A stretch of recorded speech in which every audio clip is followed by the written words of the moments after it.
But just an amazing atmosphere here. You can hear the crowd screaming for their favourite, the Little Master. Everyone wants him to do well. The atmosphere is unbelievable and electric here.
Sachin Ramesh Tendulkar सिर्फ एक नाम नहीं, एक motivation, एक dedication है। आपको एक incident सुनाता हूं उनके बारे में। 2007 में इंडिया और ऑस्ट्रेलिया का मैच चल रहा था और ब्रैड हॉग ने सचिन को बोल्ड कर दिया। ब्रैड हॉग बहुत खुश हुए उनका विकेट लेकर, और वाकई ये बात बहुत बड़ा अचीवमेंट भी था उनके लिए, क्योंकि वो नए नए आए हुए थे। उन्होंने उनका विकेट लेकर बहुत खुश हुए। जब सचिन पवेलियन जाने लगे, उसके बाद मैच खत्म होने के बाद ब्रैड हॉग उनके पास पहुंचे और उनके पास पहुंचकर उन्होंने कहा, सचिन सर, मुझे आपका एक ऑटोग्राफ चाहिए। इसलिए ऑटोग्राफ चाहिए कि मैंने आपको बोल्ड किया और ये मेरे लिए बहुत बड़ा अचीवमेंट है। सचिन तेंदुलकर ने उनकी बॉल पर यह मेंशन किया। क्या लिखा जानते हो? उन्होंने लिखा कि यह दिन अब कभी लौट कर नहीं आएगा। This will never come back again. यह दिन कभी लौट कर नहीं आएगा। और रियलिटी में अपने पूरे करियर के अंदर 30 से 35 बार एनकाउंटर्स हुए ब्रैड हॉग के और सचिन तेंदुलकर के, और ब्रैड हॉग एक बार भी उनको आउट नहीं कर पाए। क्या लगता है सचिन जाने के बाद, उस बॉल पर यह लिखने के बाद, मेंशन करने के बाद कि यह दिन कभी नहीं आएगा, क्या सोचा होगा? क्या वो घर पे जाकर पॉपकॉर्न खा रहे होंगे, मूवी देख रहे होंगे? उन्होंने क्या सोचा होगा? उनके दिल में क्या बात आई होगी कि क्या है, मैंने क्या लिख दिया? और उस लिखने के लिए, इस चीज के लिखने के बाद उनके दिल में क्या बात आई होगी कि उन्होंने अपने आप को जला दिया इस चीज के लिए।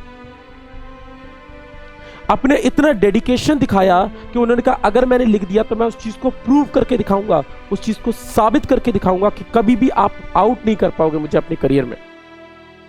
वो डेडिकेशन था उनके अंदर, और ये कोई आसान बात नहीं है। हम इतना बड़ा सपना लेकर चलते हैं और इतनी सी मेहनत करना चाहते हैं।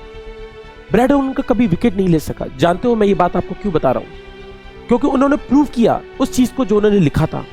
तो अपने दिल के अंदर वो आग जला लीजिए कि अगर मैंने अपनी जिंदगी में कुछ ठाना है तो उसको करके दिखाऊंगा। वो डेडिकेशन लाऊंगा अपनी जिंदगी के अंदर,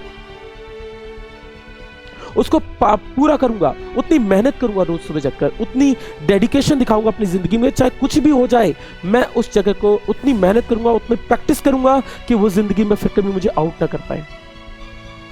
और जिस चीज को लिख दिया उस चीज को प्रूव करना ही असली चीज है।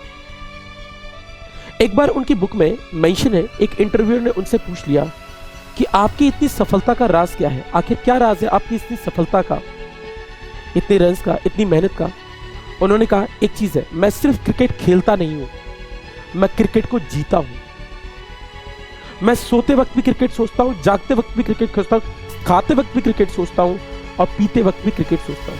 24/7 मेरे दिमाग में एक बात हमेशा रहती है, दैट इज क्रिकेट। और इसीलिए मैं इतना सफल हूं। और यकीन मानिए, आप जिस भी काम को करते हैं, जिस भी वर्क को करते हैं, उसके लिए अपना 100% दे दीजिए। सोते जागते कुछ भी करते वक्त आपको हमेशा याद आना चाहिए कि आपके लिए आपका सपना पूरा करने से ज्यादा कुछ भी इंपॉर्टेंट नहीं है। इंटरव्यू बहुत इंटेलिजेंट था। उसने उस पर एक क्रॉस क्वेश्चन कर दिया और उनसे पूछा कि ठीक है, आपने अगर एक रात में सेंचुरी बनाई हो तो फिर आप कैसे जाएंगे? उन्होंने कहा चाहे कुछ भी हो जाए, there is not even a single day in his life, एक ऐसा सिंगल दिन नहीं था उनकी जिंदगी में जिस दिन वो सुबह 6 बजे नेट पर ना पहुंचे हो। उन्होंने 500 बॉलों को फेस ना किया हो रोज सुबह जागने के बाद। उन्होंने कहा चाहे एक दिन पहले मैंने सेंचुरी क्यों ना बनाई हो, मैं फिर भी सुबह 6 बजे नेट पर पहुंचूंगा, प्रैक्टिस करने के लिए उसी डेडिकेशन के साथ और उसी एनर्जी के साथ। वो होता है डेडिकेशन, वो आग होती है अंदर, जिसको सफल बनाने के लिए मेहनत करनी होती है। और ये बात सच भी है कि यही एक सीधी से सफलता का एक मूल मंत्र है कि आप जो भी सोचते हैं वही आपके होते हैं। कहते ना कि अगर बिलीवर हो आप ना, तभी आप अचीवर बन सकते हो। अब believer can only be achiever. तो आपको पहले अपने आप में बिलीव करना होगा कि आप सफल हो सकते हो। अफ्रीका के जंगलों के बारे में एक खास बात है, एक कहावत है कि वहां कहा जाता है कि रोज सुबह होने के बाद, जैसे ही सुबह होती है, हिरन यह सोचता है कि मुझे उस तेज शेर से, जो सबसे तेज शेर है, उससे तेज भागना है ताकि मैं अगला सुबह का सूरज देख सकूं। और शेर, जो सबसे धीमा शेर है, वो ये सोचता है कि मेरे को उस हिरन से तेज भागना है ताकि मैं अपना सुबह सूरज देख सकूं। दोनों के लिए सेम कहानी है, क्योंकि अगर शेर शिकार नहीं करेगा तो वो अगला सुबह का सूरज नहीं देख पाएगा, और अगर हिरन उससे तेज नहीं भागा तो अपना सुबह का सूरज नहीं देख पाएगा। अल्टीमेटली बात एक ही जगह जाके रुकती है कि हर सुबह जागकर आपको दौड़ना पड़ेगा। और अगर आप दौड़ना सीख गए, आपको सबसे तेज दौड़ना है, अगर आप दौड़ना सीख गए तो यकीन मानिए आपको कोई पीछे नहीं छोड़ सकता। मेहनत, डेडिकेशन अपनी जिंदगी में सीखा जा सकता है सचिन तेंदुलकर से। He is a great personality. और मैंने उनके बारे में जितना भी पढ़ा, मेरे रोंगटे खड़े हो गए। मैं इस चीज को सोच रहा हूं कि भाई इतना डेडिकेशन कोई बंदा कैसे दे सकता, not even a single day in his life जिसमें वो सुबह 6 बजे नेट पर ना पहुंचे हो अपनी मेहनत करने के लिए, अपनी प्रैक्टिस करने के लिए। हम अपने छोटे से सपने के लिए रोज सुबह सबसे पहले सोशल मीडिया को ओपन कर लेते हैं देखने के लिए। उनसे इंटरव्यू ने एक क्वेश्चन और पूछा कि आप न्यूज़पेपर नहीं पढ़ते? बोलते नहीं, मैं अपना सोशल मीडिया देखने में समय खराब नहीं करता, उस समय को जिसको मैंने नेट प्रैक्टिस के लिए दिया हुआ है। अपनी उस मेहनत में से समय निकाल के मैं किसी और को नहीं दे सकता। जिसको मैंने टाइम दे रखा है, जो मेरी जिंदगी के लिए सबसे फर्स्ट प्रायोरिटी है, वही मेरी जिंदगी के लिए सबसे फर्स्ट प्रायोरिटी रहेगी जब तक मेरा करियर रहेगा। डोंट बी अ बेचारा इन योर लाइफ, वरना हर कोई आके आपकी पीठ थपथपाएगा और ये कहेगा कि तुम तो मुझसे भी गए गुजरे। अपनी जिंदगी में याद रखिए कि आप अपने एक्शंस के लिए आप खुद जिम्मेदार हो, अपने करियर के लिए आप खुद जिम्मेदार हो। इस बात को हमेशा याद रखिए। वो सचिन रमेश तेंदुलकर जो 16 साल की उम्र में, 15.5 साल की उम्र में वकार यूनिस का सामना कर रहा था, और वही सचिन रमेश तेंदुलकर जिनके नाक पर बॉल पड़ती है, और नाक पर बॉल पड़ने के बाद जो खून से लथपथ हो जाते हैं, खून से लथपथ होने के बाद भी खड़े होते हैं दोबारा से और ये बोलते हैं कि मैं खेलेगा। और वही डेडिकेशन, वही आग थी, और जिसकी वजह से वो आज इस जगह पर है जिसके लिए हम उनको गॉड मानते हैं क्रिकेट में। Thank you very much.